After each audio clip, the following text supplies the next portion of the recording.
السلام علیکم ناظرین آج عید کا تیسرا دن ہے اور قربانی کر لی ہوگی لوگوں نے۔ اللہ تعالیٰ قبول و منظور فرمائے۔ عید کی خوشیوں میں آپ اپنے رشتہ داروں کو، غریبوں کو، اپنے ساتھیوں کو ضرور یاد رکھا کریں۔ اور عید قربان کا مقصد یہ نہیں کہ گوشت بنا کے گھر میں ذخیرہ کر لینا ہے اور فریج بھر لینی ہے، نہیں، سب رشتہ داروں کو دیں، سب دوستوں کو، سب عزیزوں کو، اور خاص طور پہ ان لوگوں کو جو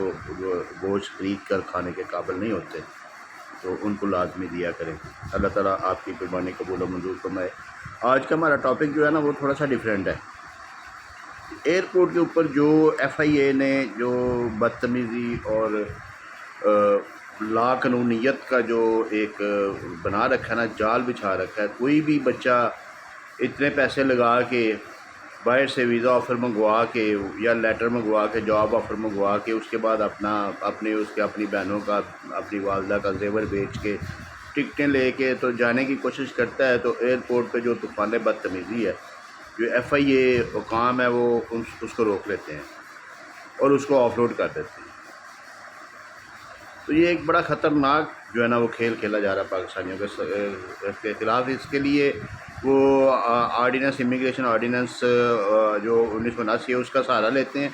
اور یہ کہتے ہیں کہ جناب یہ بندہ جو ہے نا یہ اس نے واپس نہیں آنا، یا یہ ادھر سے ادھر کو چلا جائے گا، یا ادھر سے ادھر کو، اپنے طور پہ اپنے پاس سے ہی جو ہے نا یہ ایسٹیمیٹس لگائے رکھتے ہیں،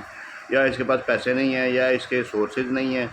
حالانکہ یہ کوئی قانون بھی ان کو یہ چیزیں چیک کرنے کی اجازت نہیں دیتا کہ وہ اس کے سورسز چیک کریں، اس کے صرف ڈاکومنٹس چیک کرنے کی اجازت دیتا ہے کہ آپ اس کا ویلڈ پاسپورٹ دیکھیں، آپ اس کا ویزا دیکھیں ویلڈ ہے، اس کنٹری نے دیا ہوا ہے، اس کی ٹکٹ دیکھیں، اس کا یعنی کہ جو آپ نے دیکھنا ہے وہ پراپر کرنسی لے کے جا رہا ہے، چاہے وہ ادھار اٹھا کے لے کے جا رہا ہے، آپ کو اس سے کیا تعلق ہے؟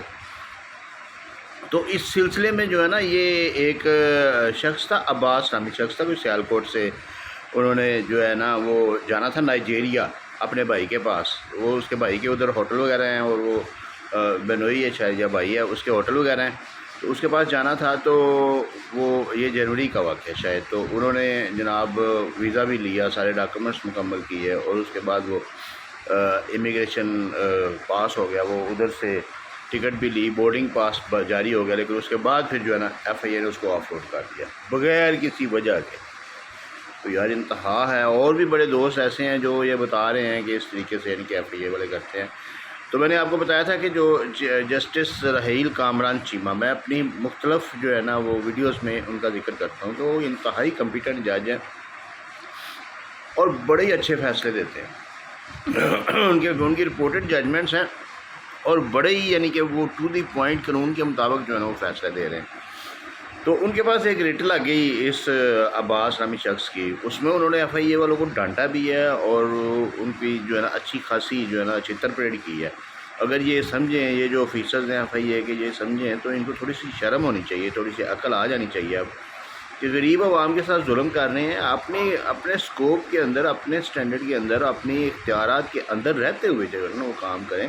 ہر شخص کو اٹھا کے جو ہے نا وہ آف لوڈ کر دینا، تو یہ کوئی طریقہ کار نہیں۔ تو انہوں نے جسٹس صاحب نے ایک ریٹ میں جو ہے نا وہ اس عباس نامی شخص کی ریٹ میں جو ہے نا وہ کچھ ان کے جو ہے نا رولز بنا دیے ہیں۔ انہوں نے لکھا ہے کہ ان کو اب اگر کسی کو آف لوڈ کرتے ہیں تو اس کی ریزنز جو ہے نا وہ ریٹن لکھنی ہوں گی اور تحریر کر کے اس بندے کو دینی ہوں گی، تاکہ کل کو اگر وہ غلط ہوتی ہیں، غلط ثابت ہوتی ہیں، تو وہ بندہ ان سے جو ہے نا ڈیمیجز کلیم کر سکتا ہے، اور ڈیمیجز بھی جو کروڑ سے اوپر کے کلیم ہوں گے انشاءاللہ، اور ابھی ہونے شروع ہو گئے ہیں۔ ابھی کچھ کیسز میرے پاس بھی آئے ہیں،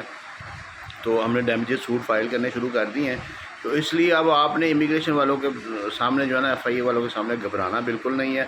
اور اللہ کا نام لے کے کوئی بھی شخص باہر جا رہا ہے اور اس کے ڈاکومنٹس کلیئر ہیں، تو ایف آئی اے والے جو ہے نا وہ کبھی بھی اس کو نہیں روک سکتے، اور نہ ہی روکیں گے۔ اگر روکتے ہیں تو ان سے اسی وقت اس کے ریٹن جو ہے نا وہ سارا کچھ لیں، ڈاکومنٹس لیں،